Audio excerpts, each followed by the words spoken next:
in Genève, and interestingly enough, the first result that I got was residential listings. So I've got some people that are called Sony, which I'm not sure it's very relevant in this case, but again, we need to experiment and we need to see what works and what doesn't. So they're pinging their residential database as well.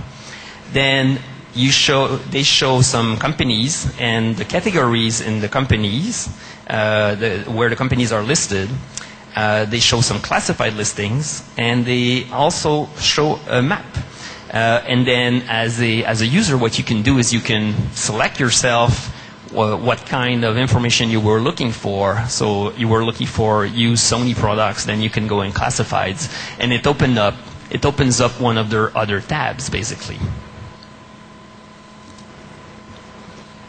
So I also took a look at Eniro. So I did a search for Sony in Stockholm. And what I really like there is they managed to have a display ad at the top, which seems to be very well targeted. So I didn't look at the code behind the advertising, but maybe if there's someone from Eniro here, they might explain to us how they're targeting this display ad. But I found finally a display ad that's targeted and relevant, which, as we know on the web, doesn't happen very often. Then they show business listings. They also show web results, which might be very relevant. And then they show the map also.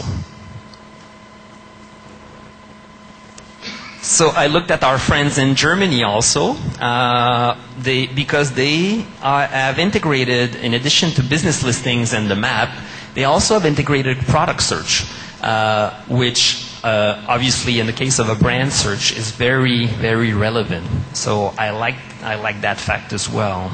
And the fact that it's also integrated within the Yellow Pages site is also an interesting element, because not a lot of people will do that. Then Yale recently have revamped their website under the guise of Mark Cannon, and I was chatting with Mark at the reception on Wednesday. So he was talking to me about this new launch, and he told me, well, this is just our first experiment, but I was very impressed by the idea of integrating a variety of source of information. So if you search for Sony in London, in Yale, you'll find sponsored listings. You'll find business listings, so the businesses in London with the word Sony or the brand Sony. You'll find some advice and links that are related to that keyword. You'll find the information from Wikipedia, which also could be interesting. You find some web results, and you find some images also. And the way Mark explained it to me a couple of days ago, he said those are searches that are results that are peripheral to the main search that would usually go to Google, but then if you help the users and you provide those answers to the users, then they don't need to jump from one site to the other. They can stay on your website. But a lot of that information is in the right-hand column, so it doesn't detract from your main business model, but it's still available. It's available there nonetheless. So as you saw in the various examples that I showed, there's a lot of blended local content out there that can be attached together. So obviously merchant content, the listings, the ads, videos, things like that. The user content also, even though we're just starting to integrate user content within Yellow Pages site, but certainly using the Kype API or something like that, I'm sure there could be some interesting data pull there. So user reviews, some comments, images, some residential information, as we saw in the local.ch example. The map seems to be always there to show the general location of your search results.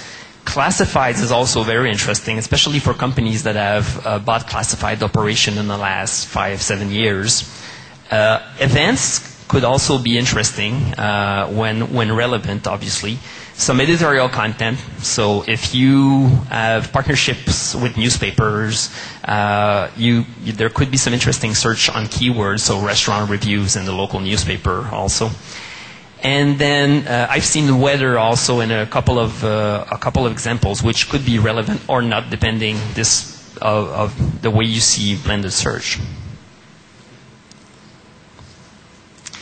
But I've been giving a lot of thoughts in the last couple of years to social media, and I started wondering about blended search when I was doing this research, and I'm not sure it's the only way now to discover and surface local content. If you look at this guy, for example, so I'm sure everyone's familiar with Twitter by now.